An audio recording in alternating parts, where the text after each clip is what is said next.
Okay, everybody, hello and welcome. This is going to be a video lesson for Unit 8. Unit 8 is called Economics, and this is the final unit in the textbook. So I'm going to use this PowerPoint on the screen to basically go through most of the pages of this unit. Please use this video effectively. If you are starting to lose your concentration, stop the video, take a break, and then come back. Okay, so I will remove the video of my face, and I'll just have my voice talking. So here we go. It is the Unit 8 video lesson.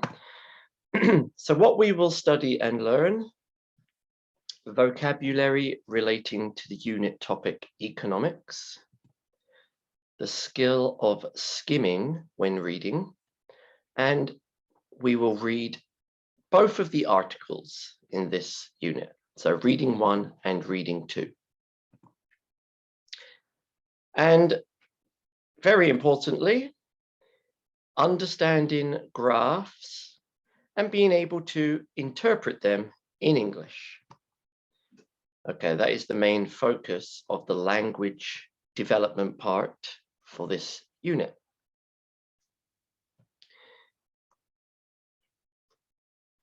Okay, so it's Unit 8, Economics. So what I would do if I were you, have your book open in front of you and look at your book as I am introducing the pages. So the vocabulary on page 170, this unit is a little bit different because we're going to talk about more pages, more vocabulary, more everything basically.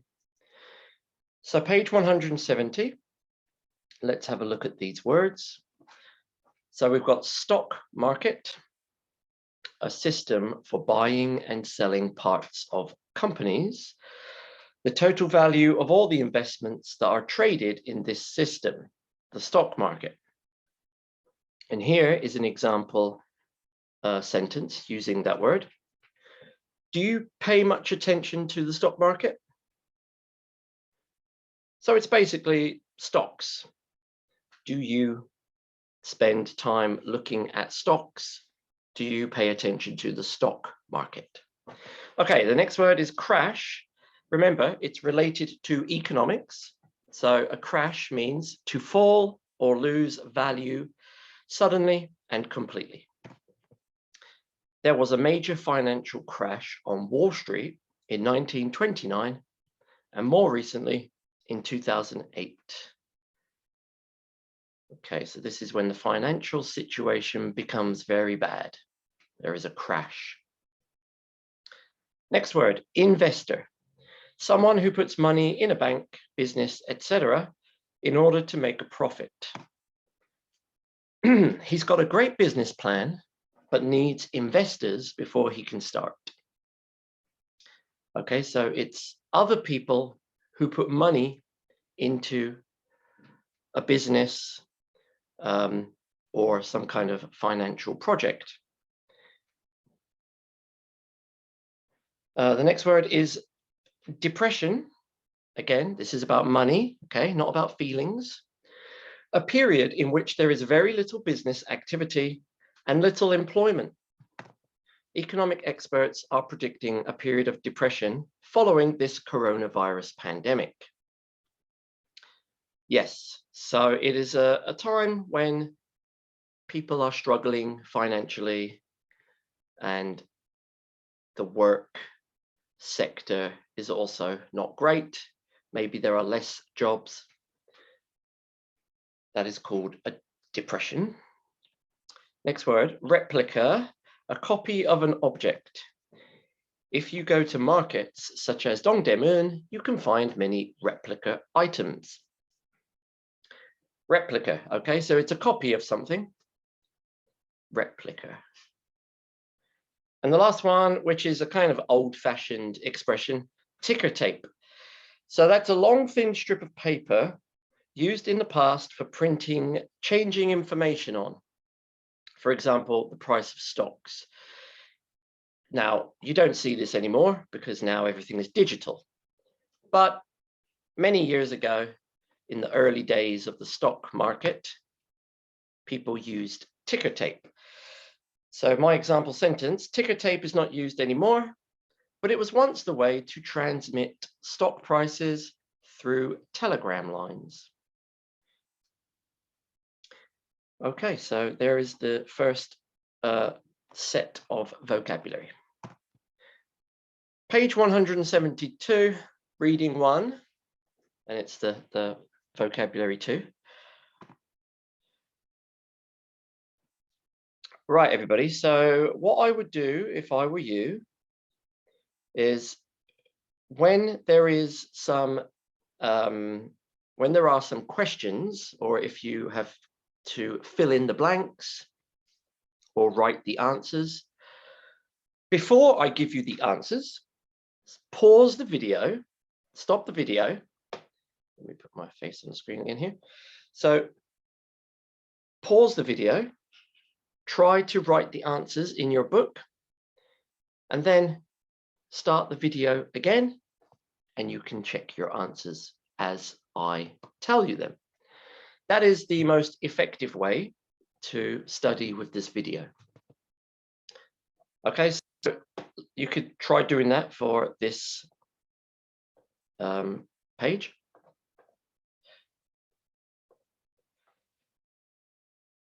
So, well, I'll just read the numbers first. We're going to read an article about investments, but before we do, look at the vocabulary. So, sentence number 1. During the recession of 2007 to 2009, people all over the world lost their jobs and were forced to sell their homes. A recession. Now, this is quite similar to the word that we just saw, depression. A recession and a depression, those words are quite similar. Number 2, at my bank, the interest rate on a loan to buy a car is about 4.5%. Number 3, since Apple Computer Company stocks and shares went on sale in 1976, their value has increased by more than 28,000%. Wow. So a very successful company. Real estate, that is land or buildings, is an excellent investment in large cities like Los Angeles or Tokyo. Real estate, that's a very common word. It's a good one to be familiar with. Real estate. Number 5, my father is a careful investor.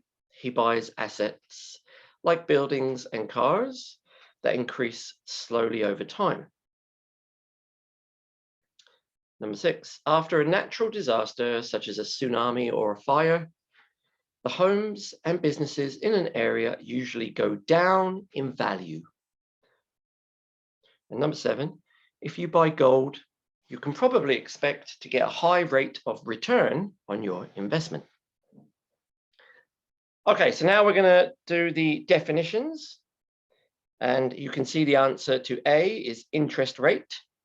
So the definition of that is the percentage amount that you pay when you borrow money or receive when you lend money for a period of time. Okay, so if you borrow money from the bank, you have to pay it back, but then you also have to pay some extra money, which is called the interest. And the interest changes according to the interest rate. Okay, so sometimes the interest rate is high and sometimes it is low. If you are borrowing money, you want it to be low.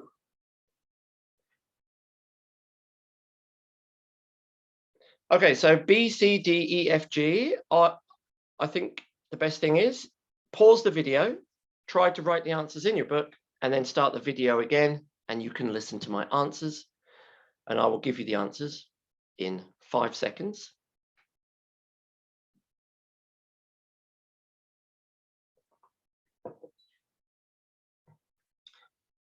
Right, here we go then. So B, profit on money you have invested. And that is called the return. So the return is the profit on the money that you invest. If you invest $1,000 and you get $2,000, then your return is $1,000. That is the profit. You spent 1,000 and you got back that 1,000 plus another 1,000. Okay, so that is called the return.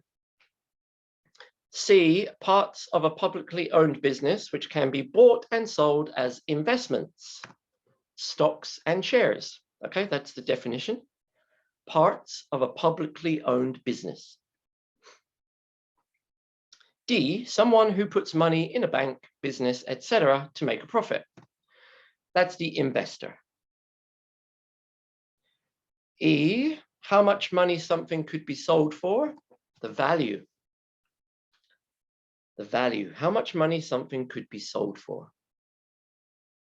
So you talk about paintings, and if it's a famous artist, say Da Vinci or Van Gogh, then you would say those paintings have an extremely high value. F, a period when the economy of a country is not doing well, but not as bad as a depression. Okay, so that's a recession. So like I said, it's similar to a depression, but as your book says, it's not quite as bad as a depression. And G, something such as stocks or property which you buy in order to make a profit, investment. Okay, so what we're going to do, or what I will do, is I will read this reading one article. Now, you can also read it in your book, and you can listen to me, and you can hear the pronunciation and how to link the words and sentences. So here we go. How should you invest your money? Okay, also look at the pictures. You've got the gold at the top. You've got the picture of the car. And then we also have some graphs. And I told you that we're going to talk about graphs later in this video. Okay, there's a line graph and there are bar graphs. Okay, now I will read the article. Paragraph number 1. In a recession, interest rates are low. This means that keeping your money in a bank may not be the best way of making money. Stocks and shares are also risky when the economy takes a dive. Have a look at the meaning of take a dive. Okay, it means decrease.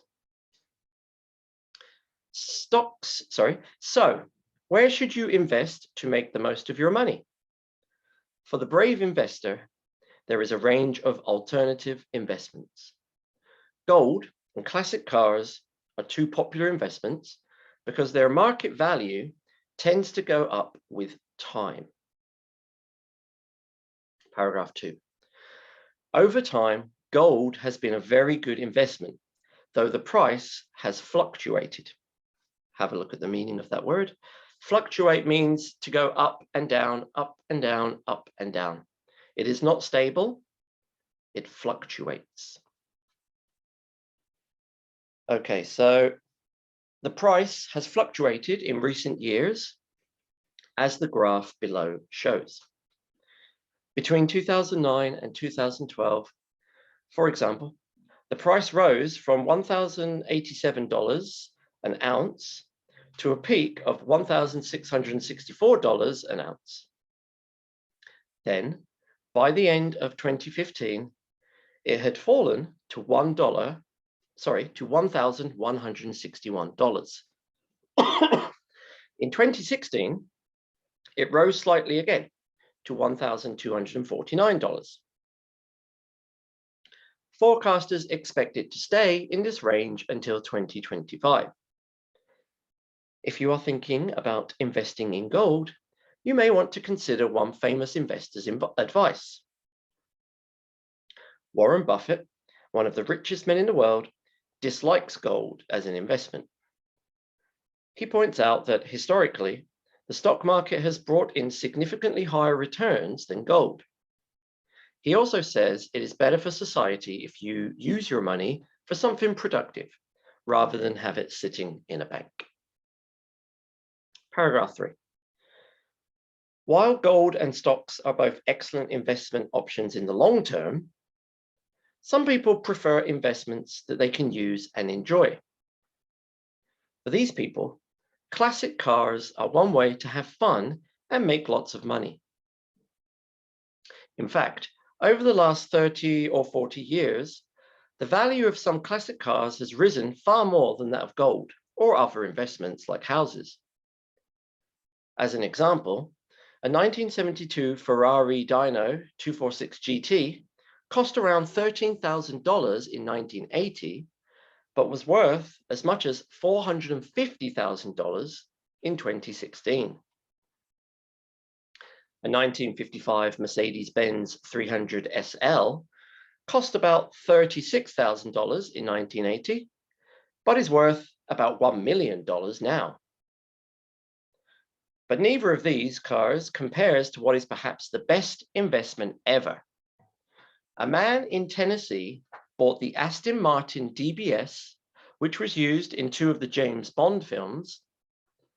This car costs just $7,000 in 1980, but sold in 2010 for an incredible $4.1 million.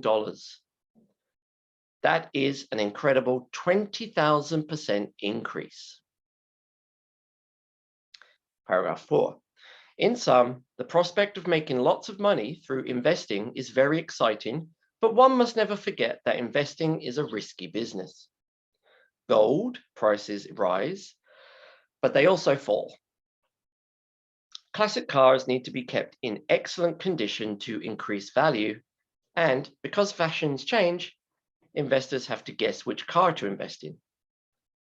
If you are clever and lucky, you may make a big profit, but remember, there are no guarantees.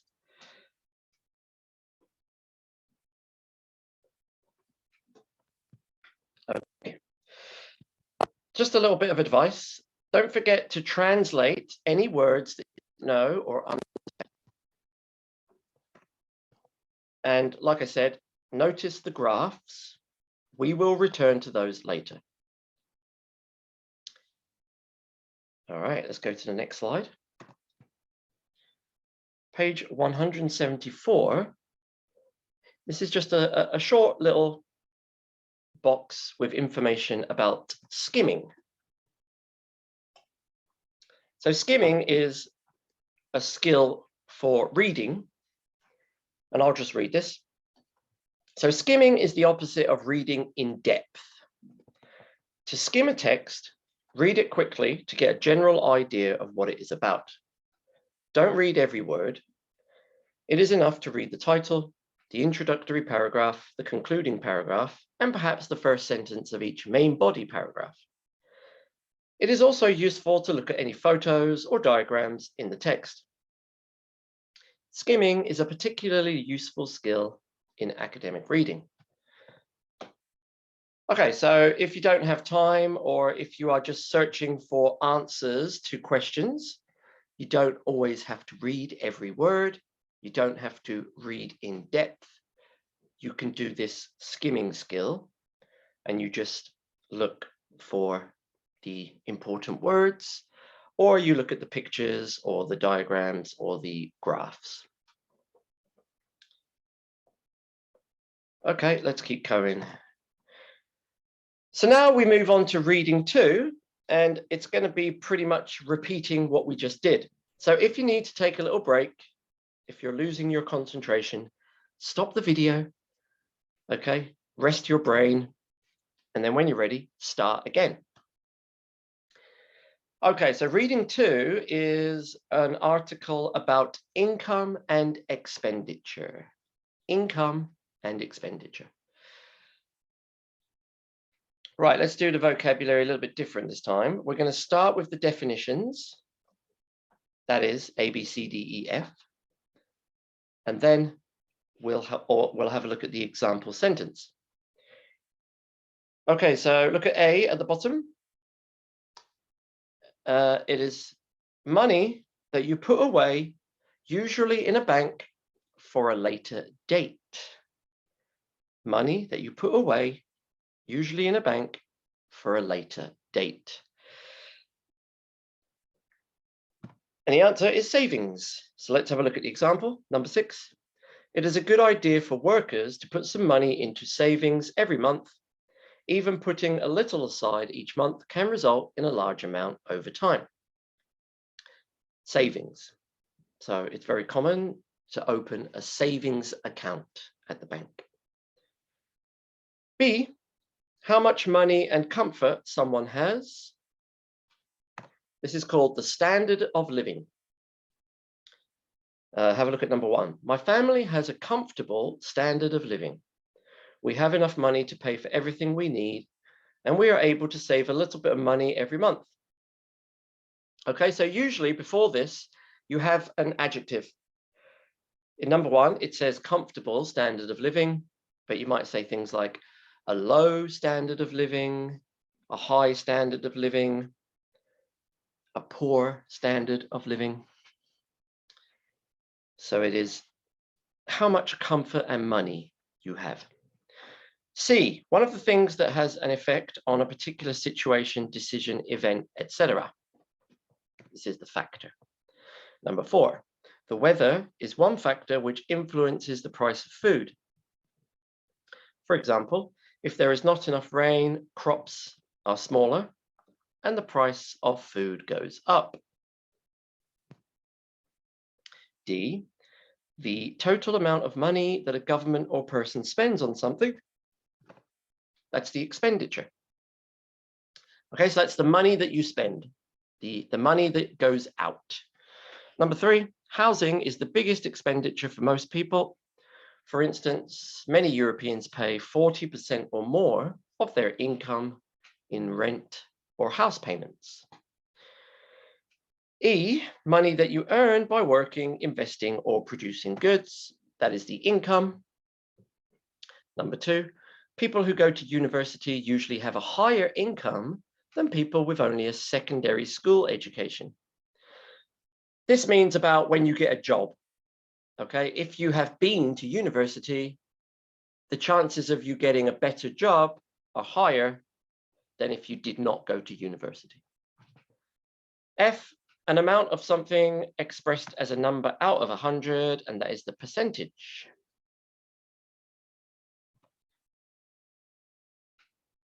Right, we're moving on to reading 2 and look at the title. The title is Falling Income, Rising Expenditure. Okay, so I will also read this one. And you can see that you have the questions that come after the article. But it says while reading. So you can look at the questions before you read it and then answer them after. Right, I'll read the article. It's 5 paragraphs. Let's start with number 1. In almost every country and every culture, parents work hard to try to give their children a richer, more successful, and more comfortable life than they had. For decades following the Second World War, this dream became a reality in many countries around the world. Possibly the best example is the Japanese economic miracle, when Japan, thanks to an extremely high rate of economic growth from the 1960s to the 1980s, developed into one of the world's strongest economies. Yet in Japan, as in other developed nations, Many people today are not able to enjoy this same standard of living as their parents.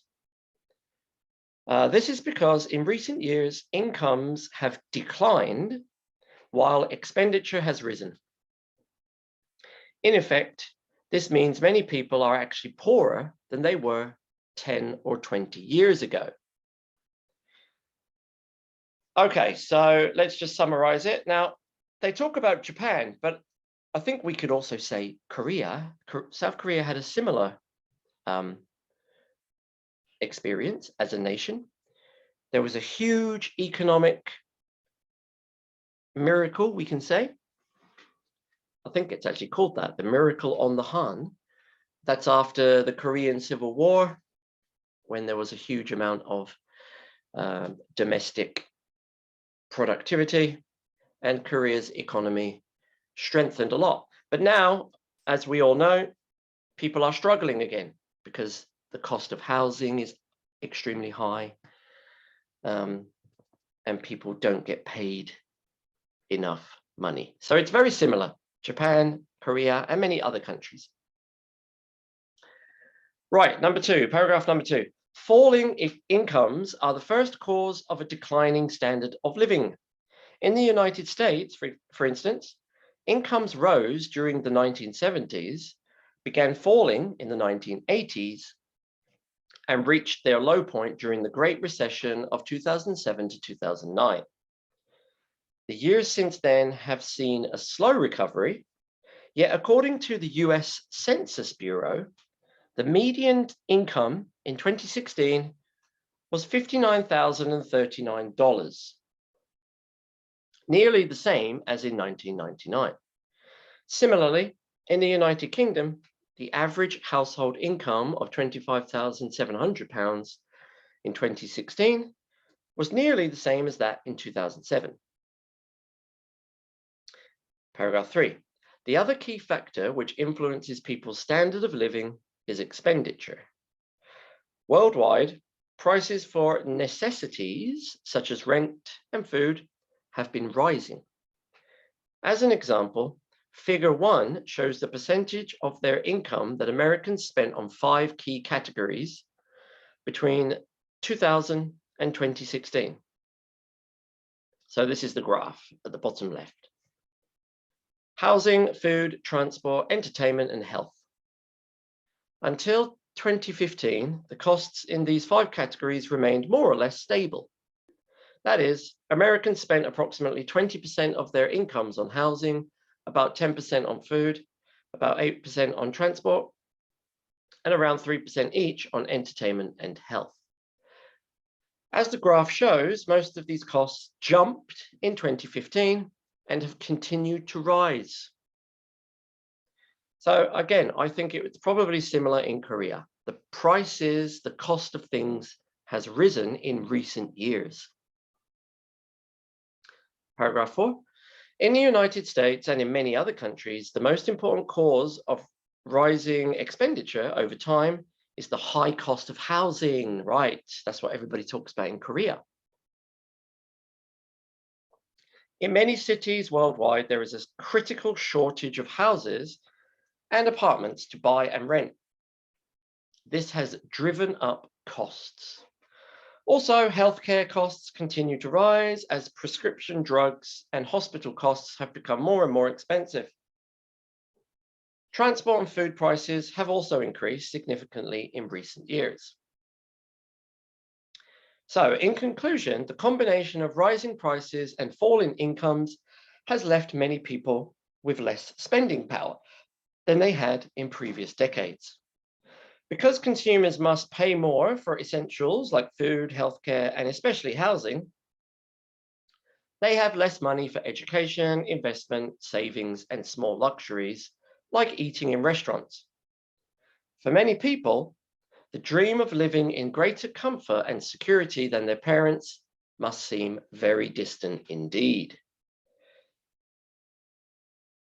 Okay, well,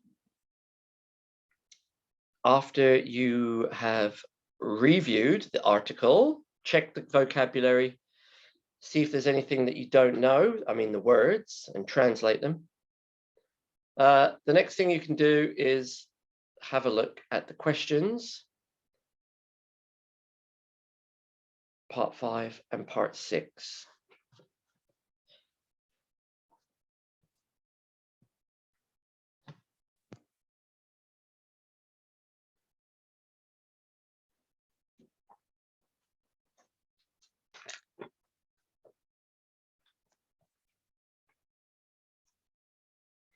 Okay, right. So the next part of this video is talking about line graphs.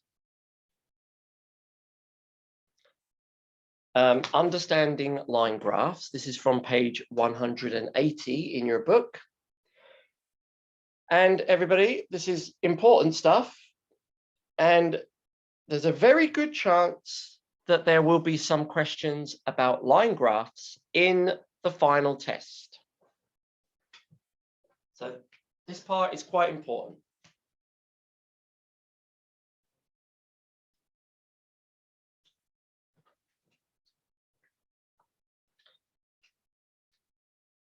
Okay, so let's just go through each slide. And we're going to just talk about the language that you can use in English when you are talking about graphs. Okay, so it's a little bit related to maths, English language that you would use with math, graphs, economics, numbers. So let's go for it.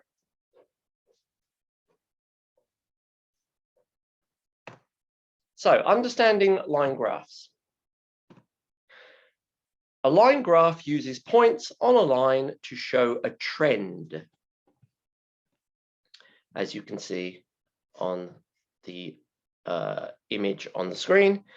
There are two lines and they are showing some sort of trend. That word means like a pattern. This graph has two lines. Right, so here are some tips. You can use the following PowerPoint for strategies on how to read and understand a line graph. Right, so this one is in the book. Tip number 1, read the title. It gives the main idea of the line graph. Okay, so you can see very clearly DVD versus streaming. Okay, so the title is going to be your best source of information about the idea or the topic. Tip number 2, the time period of the graph is on the bottom line, and this is called the horizontal axis. The horizontal line, which is the one at the bottom from left to right,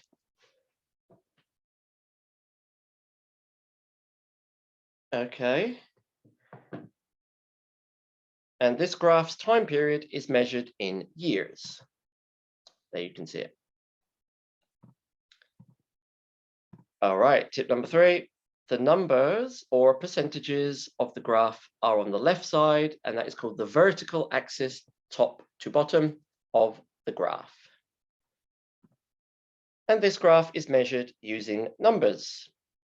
It is dollars, and it is actually millions of dollars.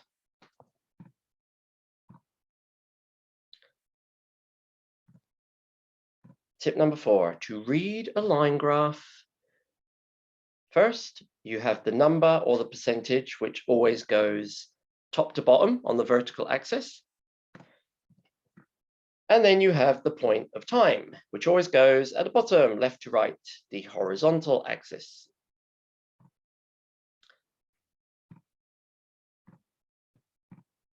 Okay, line graphs can have more than one line, and the legend tells the main idea of each line, and each line is a different color. Okay, so the red line and the blue line and what they represent, we call that the legend. And so it tells you, look, the red one is the total DVD revenue, and the blue one is the total video streaming revenue.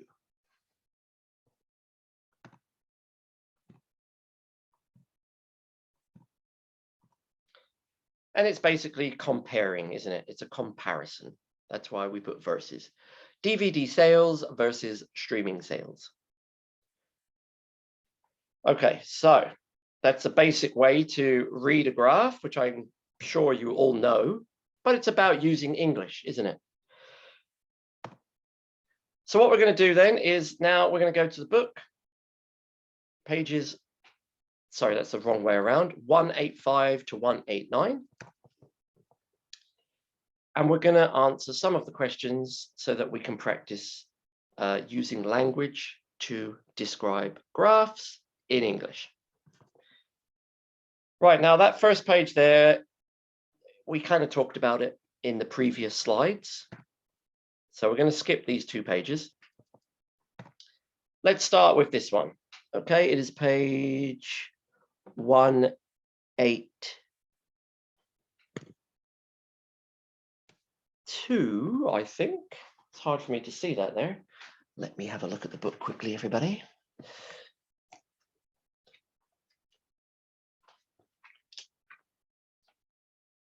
It is 182, yeah.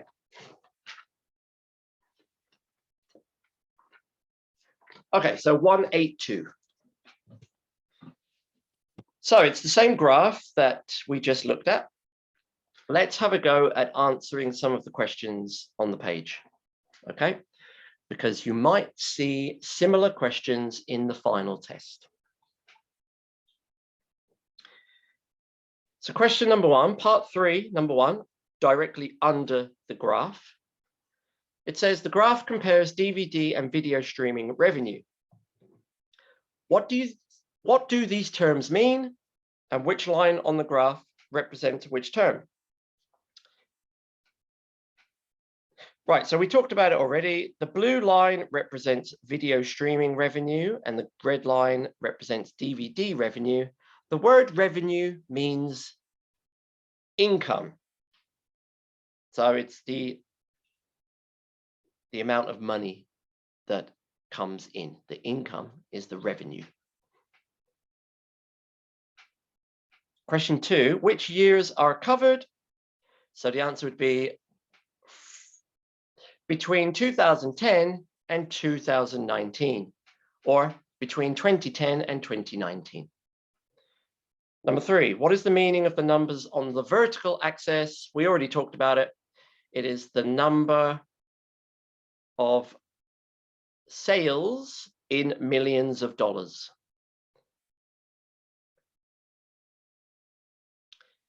Okay, question 4. In what year did revenue from sales of DVDs equal revenue from video streaming?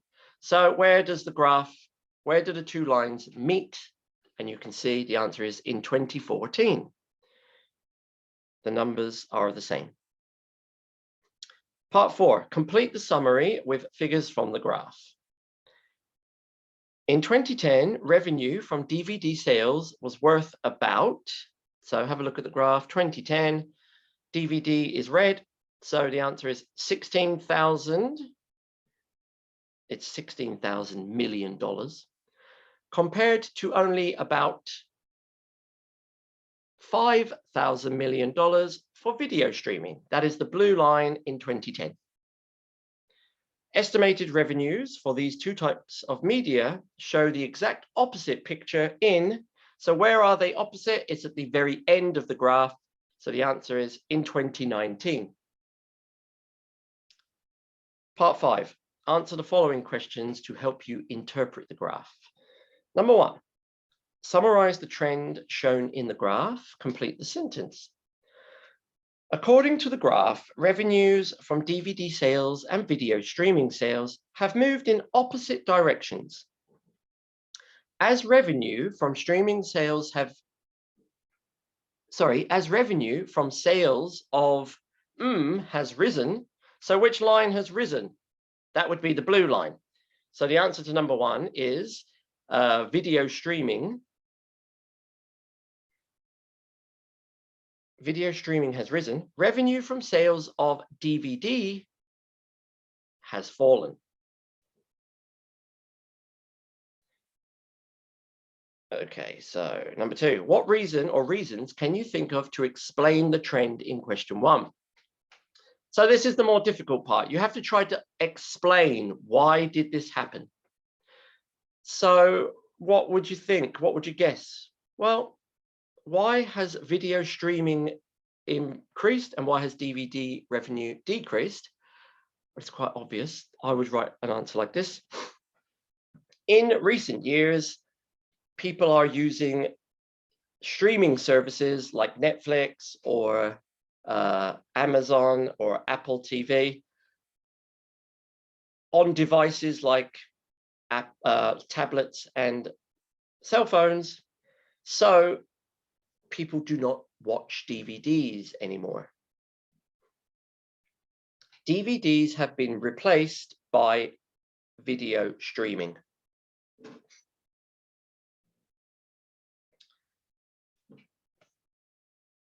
Okay, and number 3, why is 2014 an important year in this graph? Well, the answer is that is the year when the two lines cross, and it is when video streaming became more profitable than DVD revenue. Okay, now we're almost finished. The next part is about vocabulary and grammar for describing graphs using noun and verb phrases.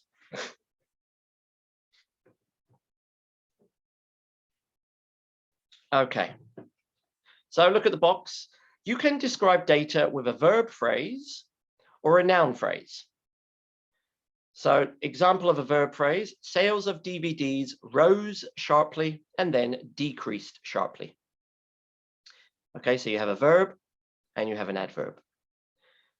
And when you have the noun phrase, you add an article. There was a sharp rise in sales of DVDs and then a sharp decrease. You can use the verb fluctuate when the figures go up and down a lot. Example, our sales fluctuated considerably last year.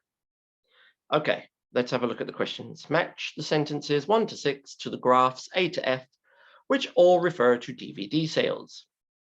Okay, so have a look at the graphs, the pictures. And let's match the sentences. So number 1, sales of DVDs rose sharply and then fell dramatically.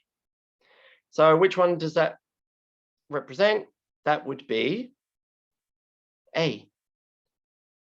The line rises sharply and then falls dramatically.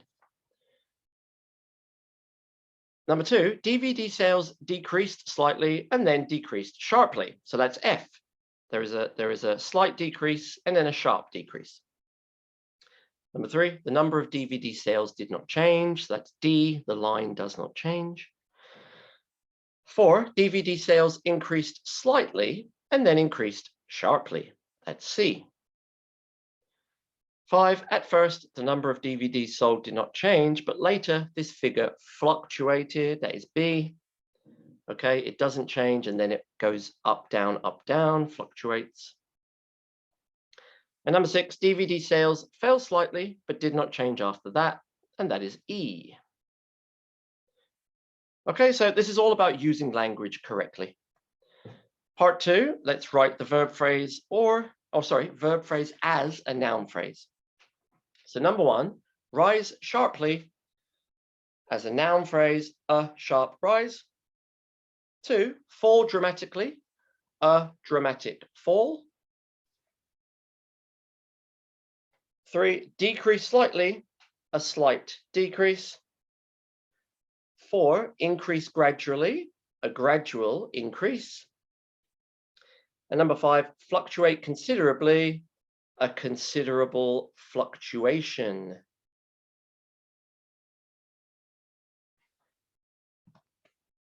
Okay, last page. You can use prepositions and conjunctions to add data.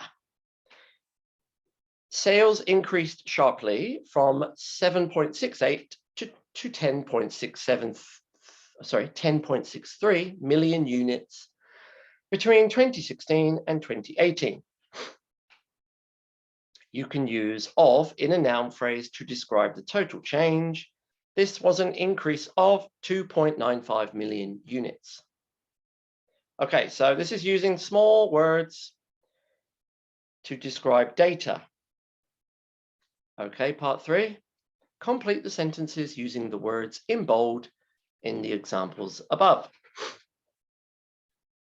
Number 1, sales fell from 1.1 million to 1 million units, a decrease of 100,000 units.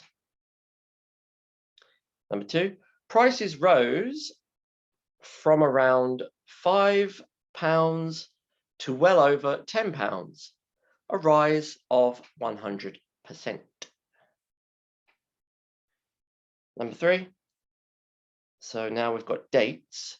Between 2008 and 2009, prices decreased slightly from £7.75 to £7.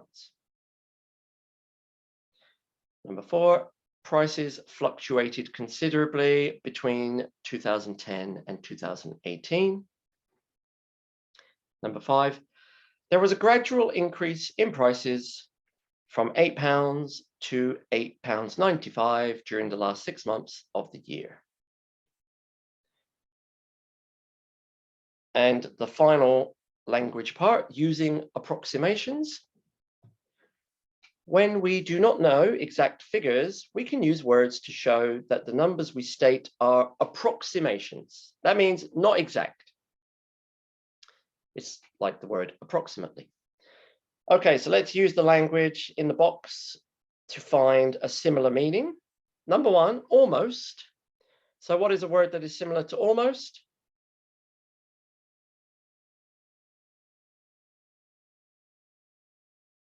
You could use quite a few of these, couldn't you? Nearly. Nearly is the best one that is closest in meaning to almost. Number 2, more than. So that's going to be over. 3 words that are similar to roughly: about, approximately, and around. And number 4, a similar one to less than, is under. Match the phrases to the figures. So number 1, almost 100 euros. So that is going to be G. Okay, that figure, that number is almost 100 euros. Number 2, roughly 1,000 euros. And that one is going to be F. No, sorry, D.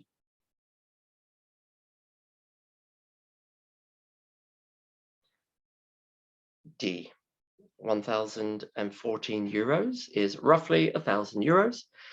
Number 3, over 10,000 euros. That is going to be A.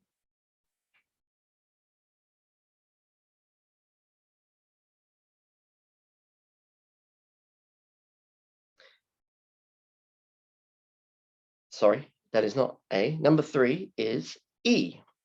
This is confusing me. A is number 4. More than 11,000 euros. That is A. Number 5, less than €250,000 euros. So that is going to be C. 6, roughly 500,000 euros. That is going to be B. And number 7, approximately €1,000,000. That is going to be F.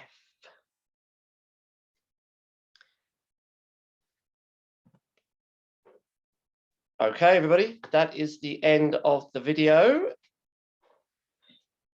Use it wisely. Try to understand the language, especially the language relating to the graphs. Okay.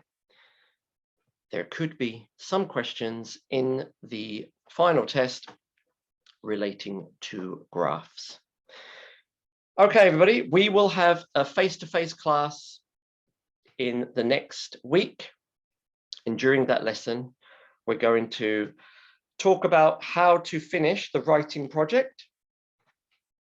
And I will give you information about the final test. And then we will prepare for that test. All right, see you next time.